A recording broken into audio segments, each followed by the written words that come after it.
Hi, Is this your Leslie. Hi, is this your actual house?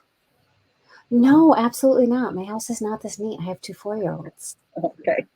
I was like, wow, that's an amazing house. Not at all. Although my dad is here doing my kitchen, so Hmm. um, it'll be nicer soon. But no, there's lots of Legos. So welcome, Leslie. Welcome, welcome. Is it okay if I introduce you? Absolutely. Okay, so um, it's for me an honor because we have kind of come up in the same CIT group, right? So we are now Mhm. both approved consultants, but we went through that process largely during COVID with Dr. I think Mara. almost exclusively during COVID. Yeah, right? Mhm. Rough time. So for the folks who are watching us, Leslie is an MGS certified approved consultant. After many years as an ASL English interpreter, she became I'm sorry, she became an MSW. She worked for 10 years as a co-located primary care therapist for the University of Michigan Health System. She got her PMH-C. So for anybody who's watching us, that's your um, perinatal mental health clinician cert through PSI in 2020. And she's been in private practice since 2016. She became full time in 2021, um, being a telehealth therapist, seeing reproductive issues through an AIP lens. She enjoys consulting for basic training and for anyone who is going on their EMDR journey. So I'm going to let Leslie tell us all of the fabulous things that she's currently working with. Thank you, Tina, and thank you to the Touchstone Institute for inviting me to come and talk to you about Phase 2 resourcing today. I come to you from Ann Arbor, Michigan, where I have lived for about 8 years. I always say I'm in a lifelong love affair with the state of Michigan. I have kind of moved around Michigan, but I'm never leaving. I love it here, and it is a beautiful 73 degrees today, so I decided to come to you from the outside. So welcome, welcome everybody. We're going to talk for the next bit of time about Phase 2, about resourcing, some ideas about resourcing, and some reasons why we do some resourcing. So I'm really excited to talk with you today. So if I could have the next slide, we'll just go through the agenda real quick.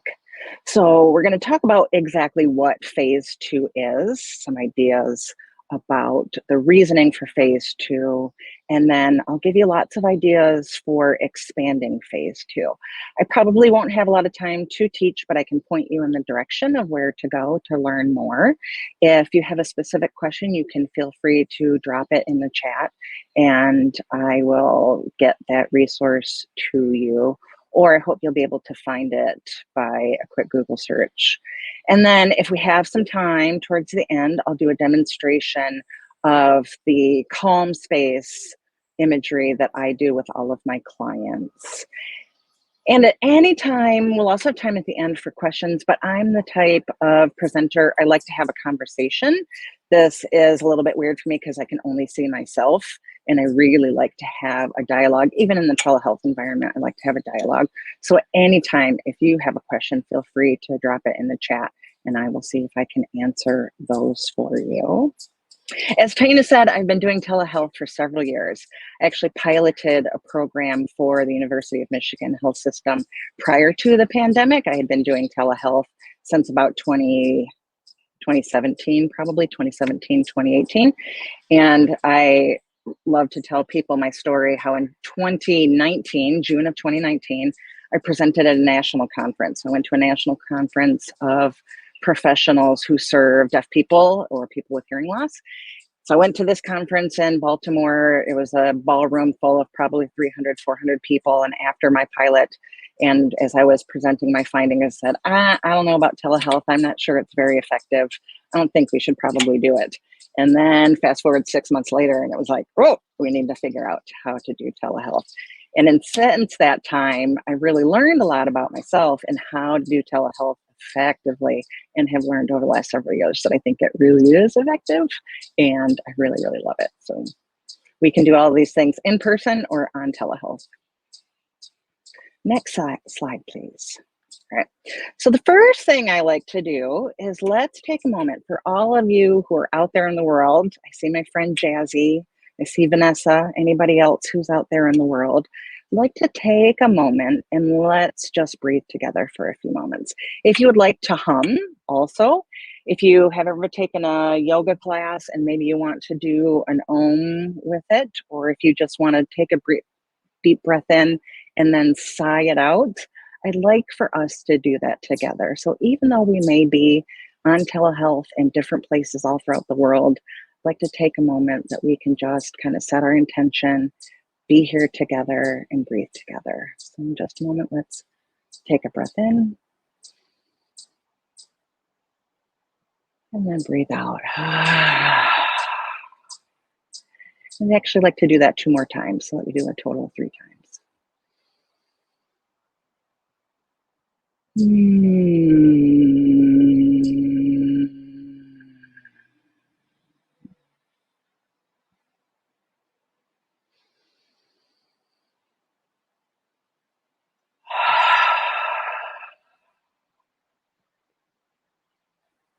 Thank you. So if any of you have read Resma Menakem's book, My Grandmother's Hands, you might recognize that recommendation of breathing together in group spaces.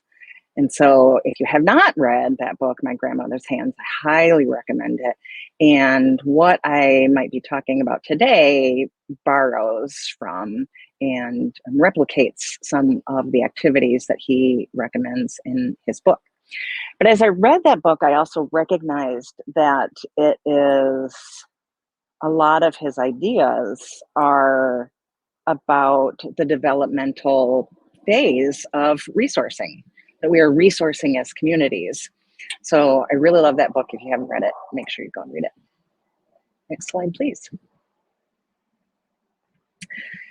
These next couple of slides are slides that I start and do every presentation I give, whether it is a 1-hour presentation or whether it's a 2-day presentation.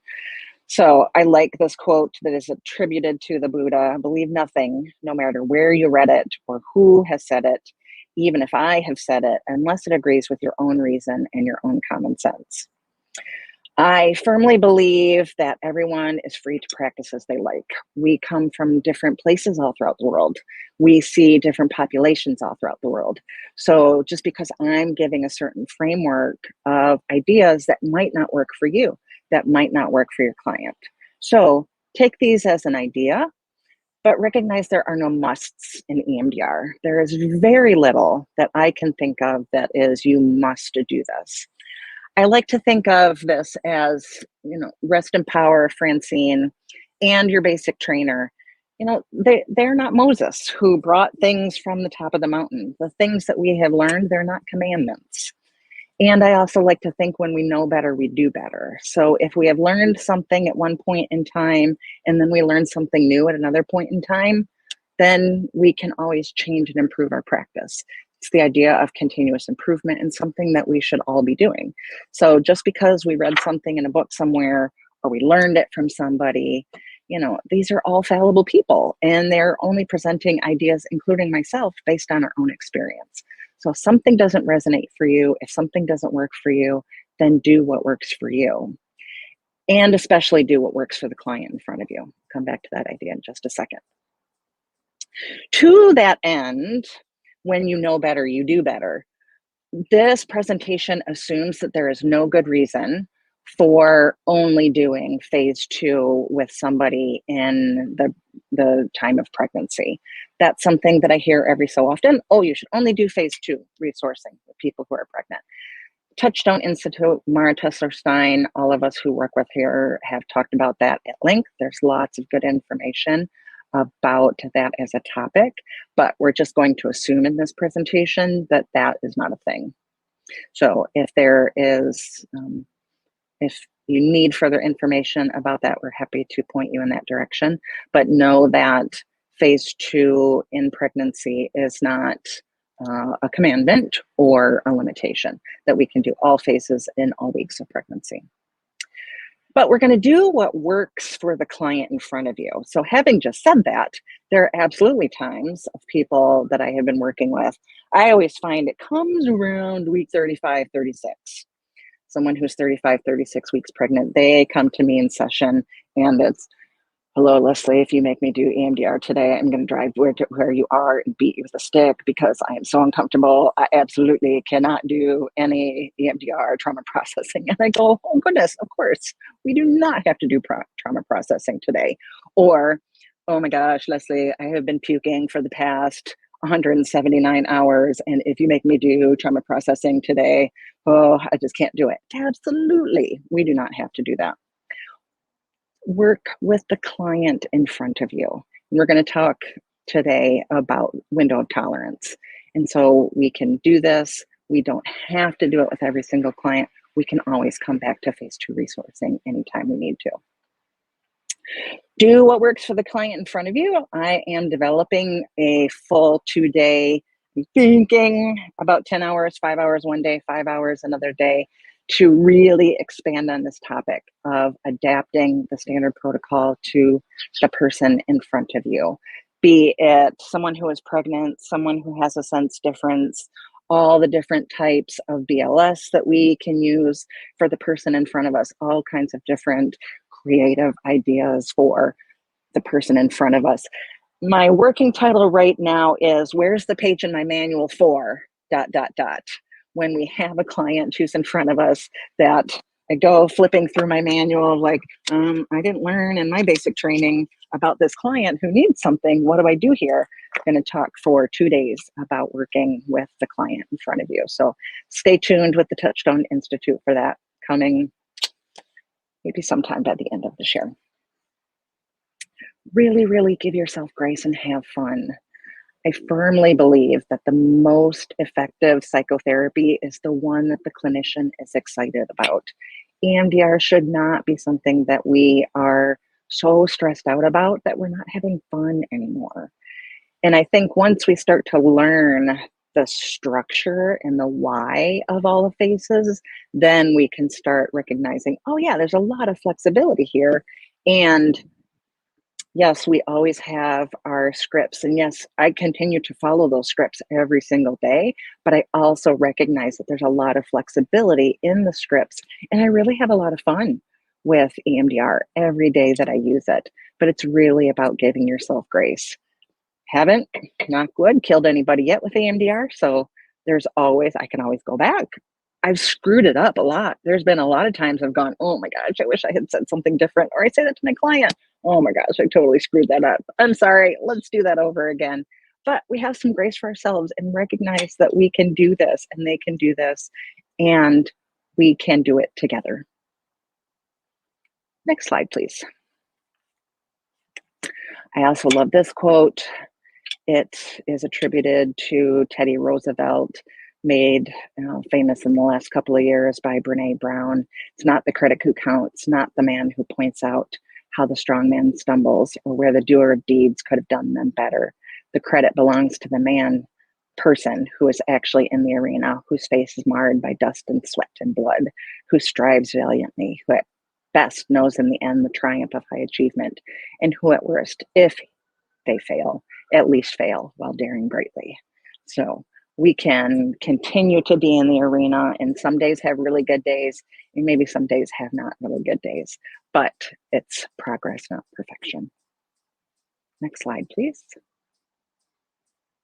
Okay. So I think this becomes a lot easier as a process when we think about what is phase 2 really about. And I tell my consultees often, I do a lot of consultation with basic training consultees. I do a lot of consultation with people in certification and ongoing with people who just want to get better with using EMDR, as well as I get ongoing consultation as I continue to refine my practice, and decide how I want to do it better. The number one thing I tell people about phase 2 is it is not a checklist of activities. Right? So you have your manual. Let's pretend this is my manual here. And somewhere in your manual, you probably have a section or even maybe literally a checklist of here's some activities that you can do in phase 2. Yes, those are brilliant activities. So the Touchstone Institute affiliates under the Institute for Creative Mindfulness. All the activities in the ICM manual are brilliant activities, but those are not the only activities that we can do with people. And phase 2 is really not about activities. Phase 2 is not about checking boxes to see, all right, did I do this? Did I do this? Did I do this? That might be part of it. But to me, phase 2 is about a couple of things. Are the client and the therapist in their window of tolerance? Primarily your client. Is your client in their window of tolerance? Are you in your window of tolerance? If either one of those people are not in their window of tolerance, then we need to get in the window of tolerance, right?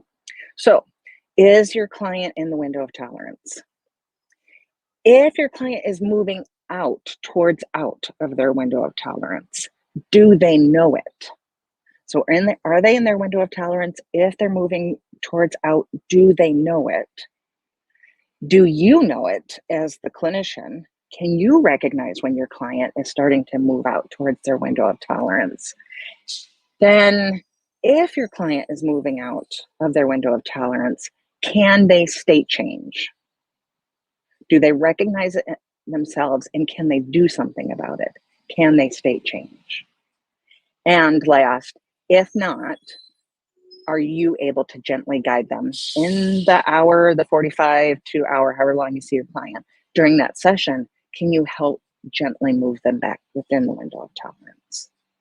So to me, if I just think about, all right, what is phase 2? Phase 2 is, am I in the window of tolerance? If not, how do I get them back in the window of tolerance? Either in session or outside of session. So we'll talk about kind of the two differences of that piece as well. I think it offers a really fruitful opportunity for attunement and modeling of attachment. Right? If your client is not in the window of tolerance, if you're not in your window of tolerance, that's probably pretty difficult to have some good attunement. If I'm in the window of tolerance, if I'm here with my client fully attuned, then I can help model that attachment behavior. But if I'm not in my window of tolerance, I don't know how attunement is going to happen. Attunement might happen, but I might be drawing them, again, out of window of tolerance.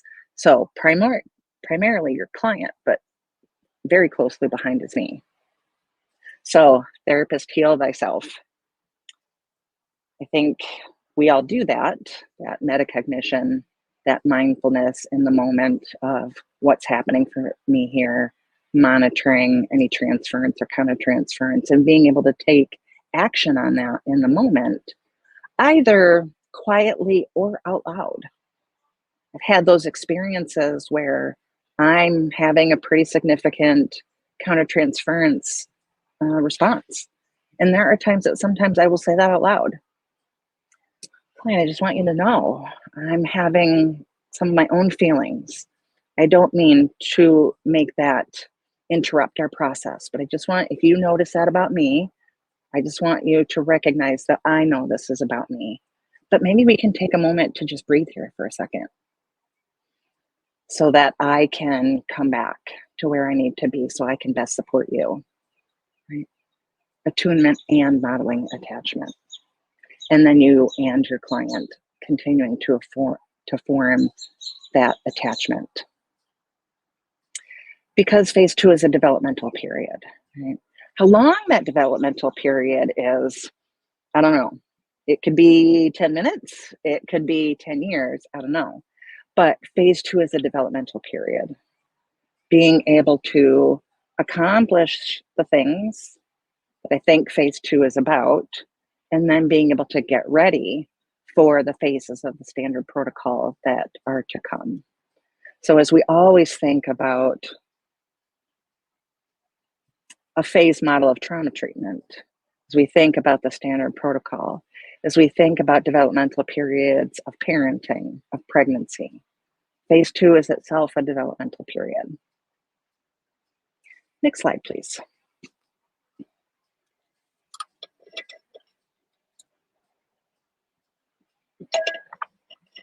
So I think it's important to recognize that the standard protocol is not a linear one-way street. So kind of extrapolating on that idea that it's a developmental period and not a checklist of activities, that I can pretty much, I always think of phase 1 and phase 2, I can come back to those at any moment. At any moment in my work with a client, I can come back to phase 1 and phase 2 at any time. In a session, we're doing some phase 4, we're doing some bilateral. I notice my client is maybe getting quite activated, pardon me, or my client says that they want to take a moment. I can come back, I call that toggling. I can toggle phase 4 and then phase 2, and then go back to phase 4 and then phase 2. I can decide after maybe attempting some phase 3 and 4, recognize, oh, I think my client needs, or my client tells me, I think I need a little more resourcing. And then I can take a whole entire session to do some phase 2 resourcing. We can, in the midst of a session, a client can say, as they give their stop signal, I've had enough for today. Okay. Would it be helpful if we did a little bit of resourcing? Absolutely. When my client shows up to session and says, I've slept 17 minutes for the last 3 days and I just can't today. Okay, what would be most helpful to you? Any number of reasons. At almost any moment, I can always come back to phase 2 anytime I need it. That doesn't mean necessarily if I'm doing that toggling process that I have to throw the emergency brake. Oh gosh, client, you're getting out of your window of tolerance and we need to stop phase 4 processing. We can't do phase 4 for the rest of the session. I might do a little bit of phase 2 and then check in. Are you doing okay? Does it feel like we can go back and check in with target? Yeah. Okay, let's do that. Continues to develop in the whole developmental period, allows them to know that they can approach the trauma processing and be okay because I'm right here with you. That in and of itself, that statement right there, I'm right here with you. That might be a phase 2 resource. I don't necessarily have to do slow bilateral. Remember that we can do slow bilateral or we don't have to. But at any moment that I'm offering some type of resourcing, that might be enough to offer to the client, okay, yeah, I can keep going. I'm right here with you. You're not alone. We're going to be doing this together. And I'm going to do everything I can. I say this to my clients a lot. I'm going to do everything that I can to make sure that you don't get outside your window of tolerance. I can't promise anything. Sometimes it does happen, but we'll fix it. Right? I'm going to be right here with you. I'm going to do what I can to make sure that this doesn't get too activating for you. Phase 2 is also getting ready for the hero's journey, which I think of as phase 4, 5, and 6. Right? We are going to approach something that was hard. We're going to get it activated. You're going to think about images and emotions, negative thoughts about yourself. You're going to get you connected to body sensations. I think of that as the hero's journey. You're going to go and metabolize this trauma on purpose. That's a hero's journey to me. And I also want to give my client an oasis between sessions. Right? Maybe some of our clients have done a really good job of compartmentalizing this for a long time, keeping this packed away. Now you're going to ask me to look at this? And sure, I've got my container, but wow, you activated this. And now this is kind of worked up in the neural network. my nervous system has gotten activated. All right, so what do I do in between sessions? The things that I teach my client in session, I always remind you have this outside of session too. Or if anything comes up through your week, not only the specific target we've been working on, but anytime something comes up. And I want to make sure that my client has a good set of resources, a good set of skills to be able to titrate the activation that comes up. And then that also begins to develop that adaptive neural network that we can attach to when we do the trauma processing. Phase 2 is also about explaining what is to come. If a client is absolutely new to EMDR, and maybe they've seen something online or they've seen something on TV or streaming, or they've read about it, or even if I've explained it a little bit, and I always say you can't really understand what it's like to ride a bike until you sit on the seat and try to start going. I'm not really sure you can really understand EMDR until you start to experience it. So phase 2 is just a little touch of what is to come. We usually explain that to clients. Yep, there we go. We did phase 2. That might be kind of what EMDR looks like. We had an image. I asked you to pay attention to some body sensations. And then we did some slow bilateral. That's kind of what phase 4 is going to look like. I don't often use a lot of lingo, so I actually don't say phase 4 to my clients. I don't use a lot of the EMDR lexicon with my clients. I just kind of break it down to plain language. So, break it down or explain it to your clients however you'd like. The phase 2 is also determining the needs for a successful journey. So like I said, developing a 2-day workshop. Yep, part of phase 2 is deciding where are we going to sit, or how are we going to do this on telehealth? Which form of BLS are we going to use? Reminding your client that you have choices. Just because I decide to do eye movements doesn't mean that I have to do eye movements for the whole entire time that we're in therapy. Give my client the knowledge that they can change BLS anytime. So we need to figure out how we're going to do all of these things, all of the elements that might be more of what we think of as the checklist. But I let my clients know, let's set up now in phase 2 how we're going to, all the tools that we need, everything we need to put in our backpack for a successful hero's journey. And then kind of what I was talking about, setting up adaptive neural networks. So if we think of the whole AIP lens, your job in phase 2 as a clinician is also assessing what they already have, what is already there that is adaptive, or what do we need to fortify so that when we do the trauma processing, this is what they might be able to connect to, or what more do they need to be taught, provided, needs to be built so that they have enough to attach to when we do the trauma processing. It's also a time for assessing the acuity of dissociation. Janie Marich has a whole beautiful program about working with dissociation. So go and find her work, go and find more workshops and more information. Her book, Dissociation Made Simple, is one of, if not the best, clinical book that I have read in the last several years. It really breaks down, I think, enough for clients to understand the process of dissociation, and gives enough detail for clinicians to have a lot of really good knowledge about what to do. So I'm a firm believer that everybody dissociates a little bit sometimes, right? So that's not necessarily something that, oh, I notice this person dissociates, oh, they're not ready for 3 through 6. Well, we all dissociate a little bit sometimes. So it's just about thinking about, what do I need to do? Is there more development? How long of that developmental period that it takes? You will need to decide that and negotiate with your client. And then we're also developing, assessing readiness overall. Are you ready for phase 3, 4, 5, and 6? And then right there in the moment, how are you doing right here, right now? Being able to check with your client. Someone is asking, can we pin the Touchstone Institute website? Yes, I will make sure that happens before the end of, either someone will do it here in just a hot second, or I'll make sure we do that before the end of session today.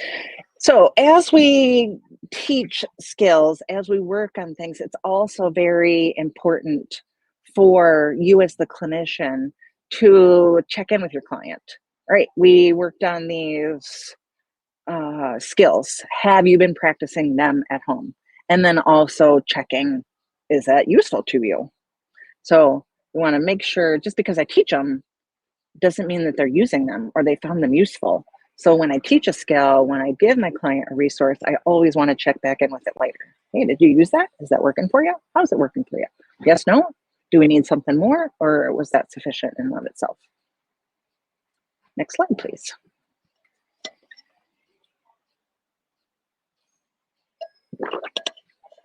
So for me as the clinician, every single client I work with gets two things: a calm place and a container.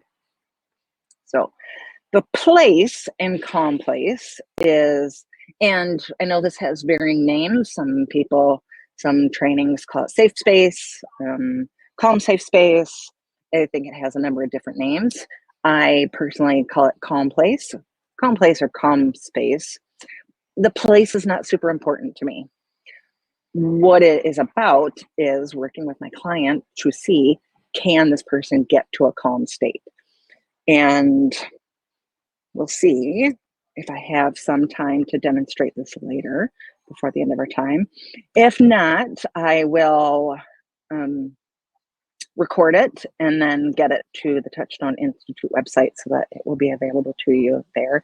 Because I do something, really, I kind of combine a calm place. It's more of a guided imagery. A calm place, I think it might borrow from some clinical hypnosis and like a light stream and a body scan. So I kind of put calm place, light stream, body scan all together in one whole resource. So every client of mine gets that, and every client of mine gets a container, be it a literal real container. Sometimes my clients want an actual physical container that they can have available to them, or it can be something imagined. Again, I don't necessarily care what it is, but I make sure that all of my clients get those two things at least.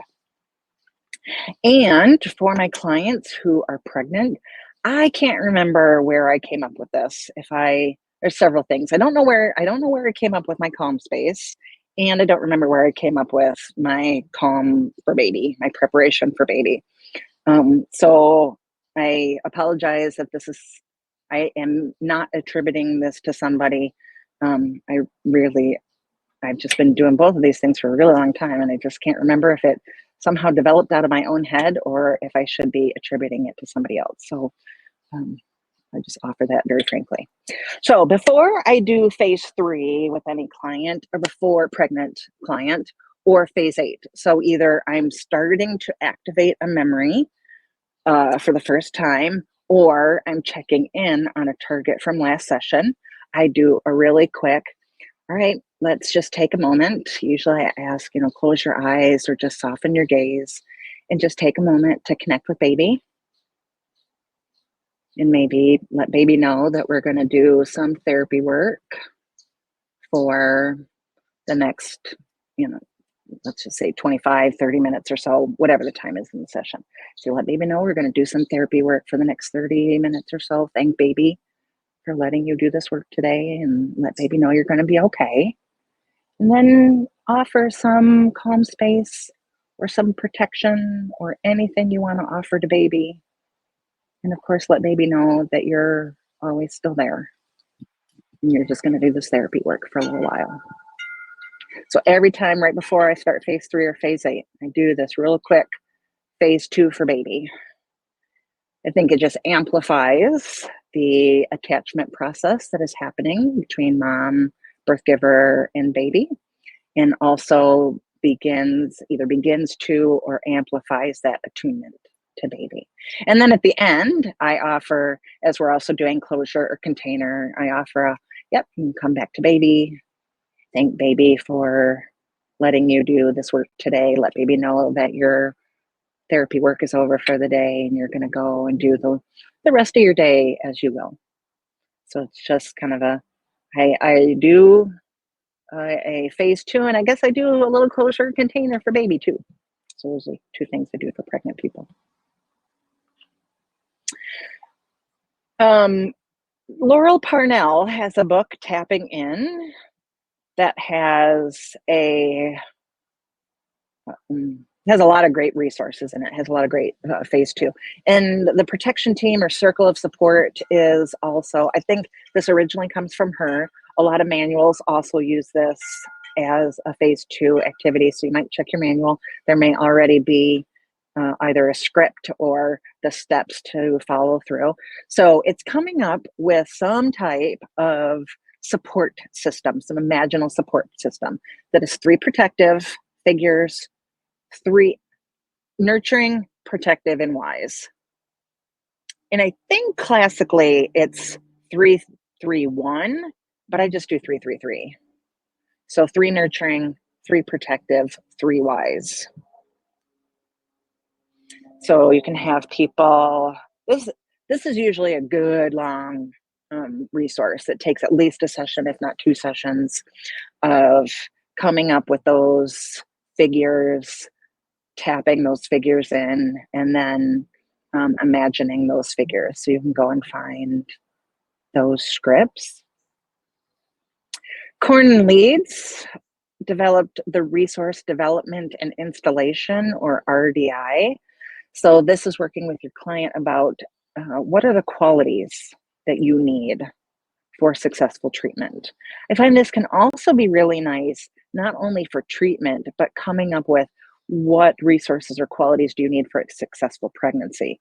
Of course, always remembering this is not a guarantee that you will achieve a happy, healthy, live birth, but I mean the concept of for you to be able to be in pregnancy, for you to be pregnant, right?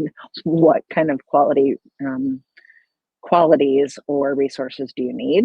What qualities or resources do you need for delivery, for postpartum, etc.?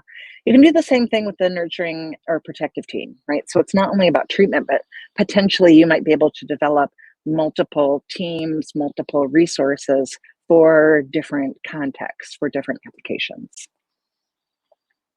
And the nurturing space, oh gosh, I'm remembering in this moment I was going to add a slide on here from Robin Shapiro. She has a really great ego state workshop. I believe Mara and her are doing a 2-day workshop coming up in September, I think. But Robin had, that I learned in her workshop, a really beautiful, it's somewhat similar to calm space imagery, but it's really about nurturing place, developing all kinds of qualities, like an area of the space that has all the food or drink that you want, an area of the space that has a washing area that can wash off anything that doesn't serve you. I forget, I'm so very sorry. I forget all the details, but you can find that either from one of Robin's trainings, or I think it might be in her book, Easy Ego State Interventions. Next slide, please.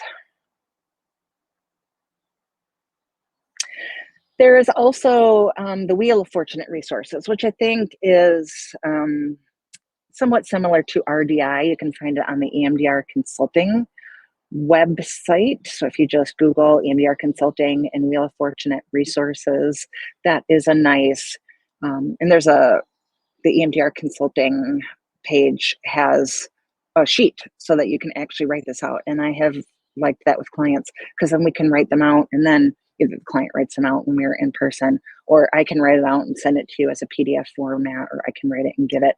And then the client has the list of, oh, here's all my resources. Because I know I'm this way too.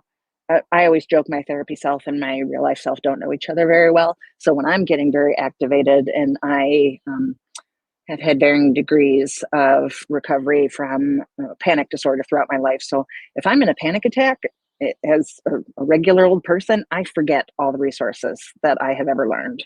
I mean, even as a therapist, I'm like, I have absolutely no idea what to do. So I have needed to do this for myself. I need to have them written down, because if I am way outside my window of tolerance, that prefrontal cortex, my ability to retrieve memories is completely gone for me. So I need it written on a piece of paper. So this is a really nice, like I said, I think it is an outcropping of RDI, but it's a nice written format. If you are familiar with EFT tapping, and there's trainings and really lots and lots available on YouTube, free YouTube videos. You can go and learn EFT tapping pretty easily. I teach EFT tapping to a lot of my clients. I think of it as a state change, not necessarily a trait change, transformative. I don't necessarily think of it as metabolizing anything, but it's a pretty decent state change intervention, and you can teach it to people real quick, and then clients can go and use it. I have on my own website, lesliepertz.com, I have a PDF linked there that I will tell clients, yep, here's the instructions. You can just go and do this anytime. And I get a lot of good feedback from clients that gives them some agency and feel like some control of like, oh yeah, I was getting real worked up, but that EFT tapping helped. 4 blinks and flash is a very brilliant, I think of it also as a phase 2 resource, that if there are times, I will do it in session with people sometimes. I will use 4 blinks version of flash. Sometimes when I'm in the middle, we've been working on a target for a number of sessions and somebody comes in with some acute something that has happened that day and is really so activating they can't seem to pay attention to anything else, I will use 4 blinks and flash. You know, it's also classically used when when the target itself seems so overwhelming, I can't possibly think about it. But there's a lot of Thomas Zimmerman, 4 blinks. I think if you Google 4 blinks, it will direct you to his page for a very low cost training and a lot of videos. I really, really recommend his training, or at least one of the other, Ricky Green. Oh, I always get them confused. Ricky Greenwald and I'm sorry, I'm forgetting the originator of Phil Mansfield. Phil Mansfield and Ricky Greenwald, they have really great flash trainings, but Thomas Zimmerman has really great 4 blinks training as well. So I highly recommend the training because it can be just a brilliant application. I just did it last week. One of my dogs got out of my yard and was gone for about 45 minutes. And I was so activated, and my husband was so activated that I did 4 blinks on him. And then I said, do you mind doing 4 blinks on me? And I wrote him out a script and I had him do it on me. And so we did 4 blinks on each other, and 15, 20 minutes, we were both like, okay, everything is fine. Sensory motor activities are a lot of really great grounding resources that you can use with people. I have trained in level 1 sensory motor psychotherapy. You don't necessarily have to go and do the full level 1 training, but I think they do. And really, there's nothing specific about sensory motor psychotherapy about these grounding activities. It's just where I learned a lot of them. But you can do things either in your office or on telehealth. You can do wall sits. You can ask clients to lean forward and press down on their knees. They can really feel their feet on the ground. You can ask them to either have or have things in your office where there's some texture. Okay, here I have my necklace here. I can feel the texture of my necklace, and that can be a grounding activity. On telehealth, I come up with a calming bucket or a calming basket with my clients. So especially with telehealth, I might go through things like, all right, client, when we come next week, I want you to have a cup of ice water with you. I want you to have a sensory object. And we develop it all during session. What is something that you might like? Can you get me some lotion or something that you can rub in your hands? What's a smell that you like? Is there some gum or mint? Is there a hot pack or a cold pack that you can have available to you? So that I have these things, especially for my people who I think, might be prone to a little more dissociation. And I have to monitor that in session in phase 4, that I can have everything, they can have everything ready so that if we need to use it right there in session, they will have it ready, available in session. So there's a lot of times that I will say that to client. Either they notice they're starting to get out of their window of tolerance, or I notice it. And I say, all right, can you get a drink of that water? Or can you get a drink of your drink? Or can you grab your lotion? And let's you and I together sit here and put some lotion on. And we'll do that for a few minutes while we're breathing. When we're doing this, if we have stopped in phase 4 to do a little resourcing and we're just being mindful for a moment, I start to get, probably bizarrely Darth Vader, I start to breathe in and out really loudly. I don't say anything about it, but it's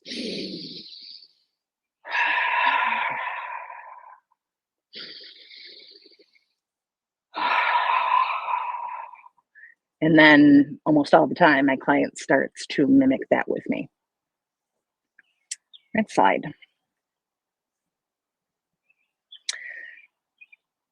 Another phase 2 resource is just checking in with your client. Are you okay right here, right now? Okay. Is we might do it in the middle of phase 4. I'm not really sure, are they doing okay? I just ask, is it okay for us to keep noticing? Are you okay in this moment? Are you okay for us to keep going? And they offer yes or no. If yes, we keep going. If no, all right, what do you need? What do we need to do to help you be okay in this moment? Sometimes I take it as a full activity, quite literally, of going through all the senses. Are you hungry, angry, lonely, tired? What do you need right now? I sometimes have been touched by the number of clients I see that do not know if they're okay right here in that moment. So I've gone through with clients, and this can be really great for telehealth. All right, client, can you check with your thirst? Are you thirsty? Yeah. Do you have some water you can drink, or go get a glass of water? Are you hungry? Yeah, I am. Do you want to go grab a snack? All right, go grab a snack. I've had clients go and make a sandwich. And then my progress note says practiced in vivo, calm state activities and skill building, right? We're doing it right there. Are you hot or are you cold? Are you physically comfortable? Do you need to move to a different location? Is the light in your eyes? Do you need to adjust so that the light is not in your eyes? Go through all the senses and have the client check in with their body. Are you okay? And if not, make an adjustment so that you are okay. Some of my clients, we need to teach from the feelings wheel. I also have been touched by clients. Seems to be, maybe this is anecdotal, but it seems to me it's the really cerebral clients, right? It's maybe the really high functioning, really smart, really cerebral clients. I might be or have been one of these people over time who cannot literally name emotions, don't know the names of emotions. I've had clients say, I hear other people use words for emotions. I don't know what that is. Or I ask clients, what emotion are you having?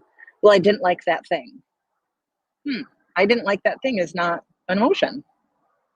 And so I might have to teach someone from a feelings wheel, right? I love the word feelings. Excuse me, I'm just being quiet for a moment because I noticed there's a plane overhead. It's one of the downsides to being outside. So I want to make sure you can hear me. And of course, it's real close and taking a real long time to go by.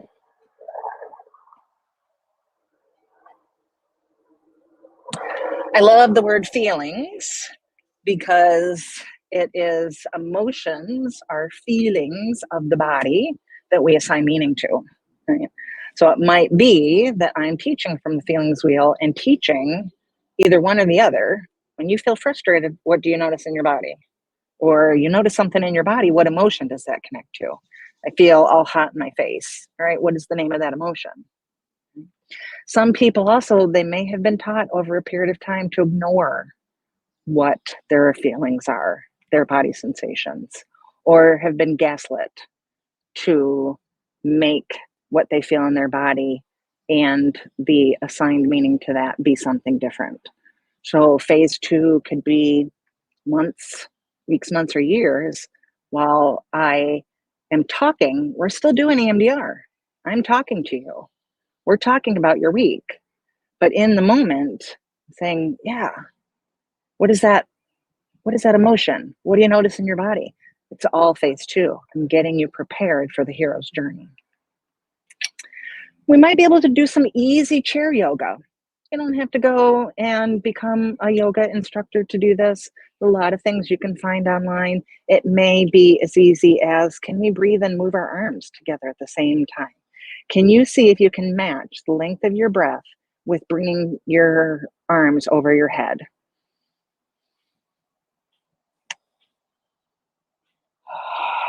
And then back down. We might practice that for some sessions.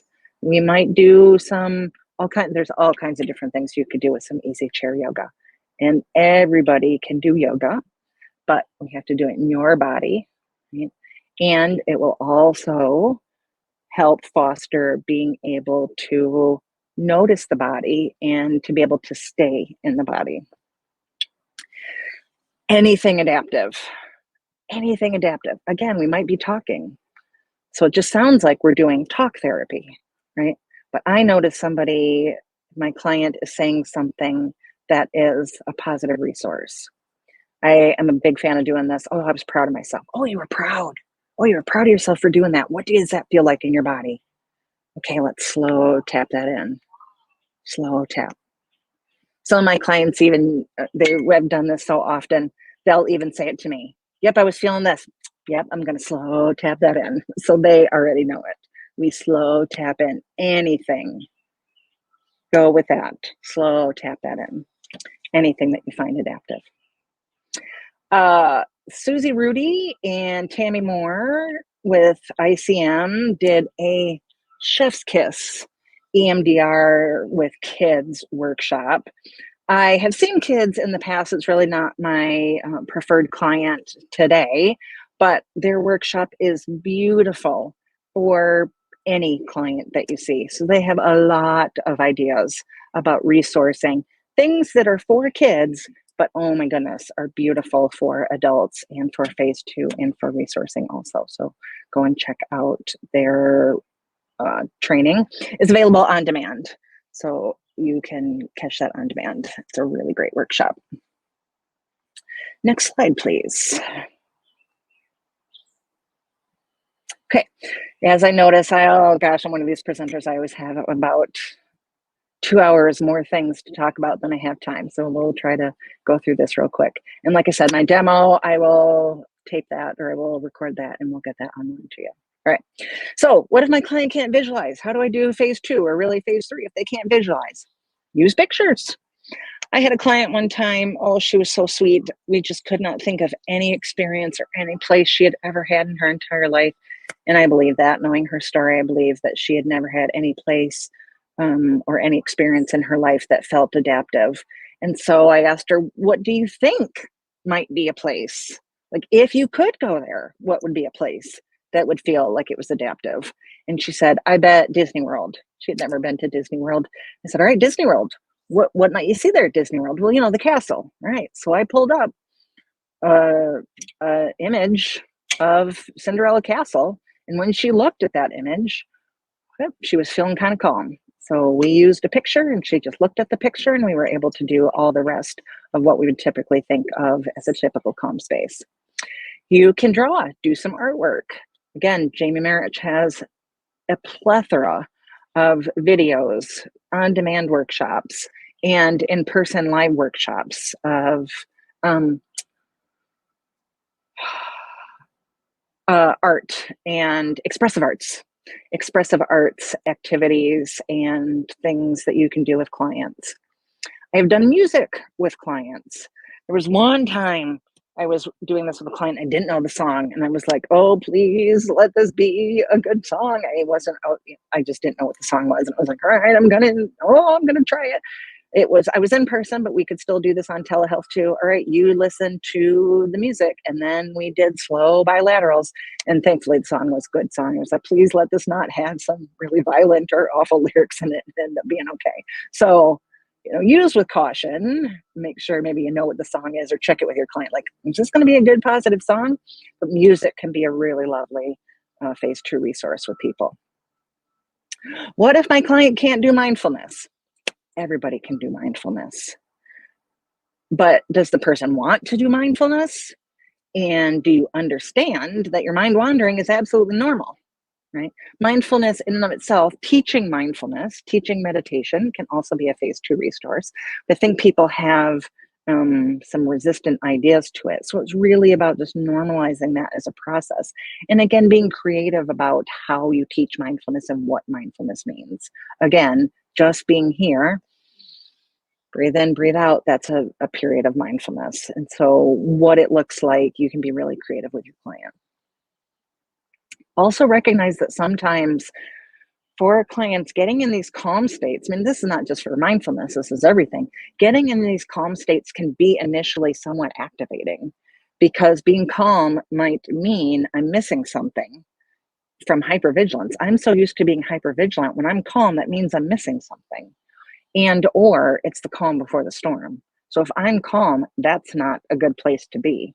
So sometimes it's just doing some psycho ed, or again, doing some practice so that we can be okay with that. If the container doesn't hold, or if it holds too well, adjust the container. Again, we're always checking back in with our resources.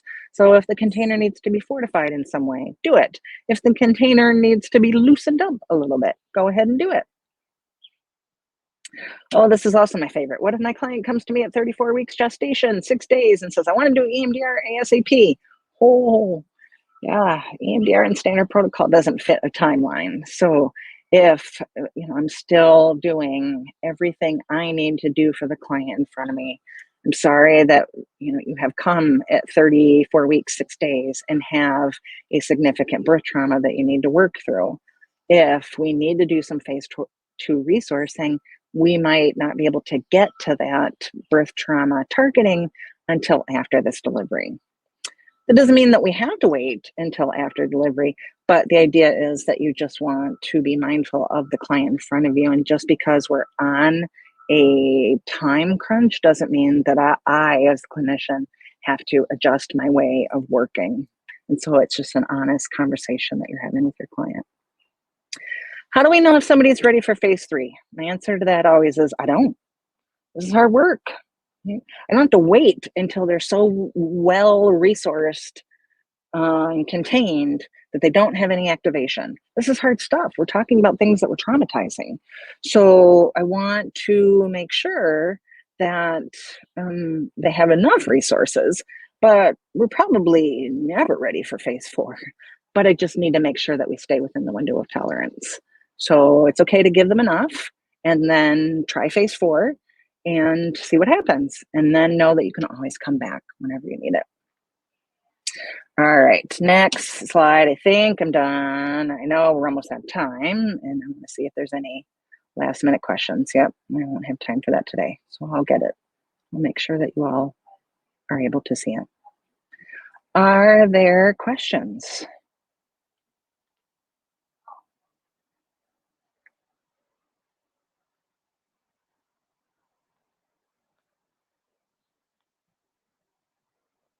Cannot hear me.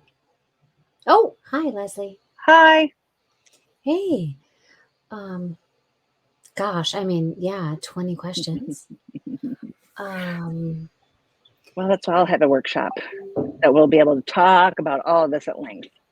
Yeah, I'm wondering. Yeah, of course. So, a couple of things I would like to tell the audience about is, of course, your upcoming training, but also, Tammy and Susie will be doing the pre-verbal trauma training. Ooh, that'll be a good one. In November. Nice. Yeah, so many things. Leslie, I'm wondering if we might be able to have you as a resource do a phase 2 resource that is available on our website or for people who have subscribed? Yes, that's so the calm space that I do, I'll record it in the next couple of days and get it to the Touchstone Institute to make available online to everybody. I love that. And Leslie, just because you have amazing specialties, can I ask you how you do this for your clients who have audits, who can't Hearing loss. Mm-hmm. How we do phase 2 resourcing, or how we do what with phase 2? people? Phase 2. So I still do, it's exactly the same way that I do phase 2 with everybody, right?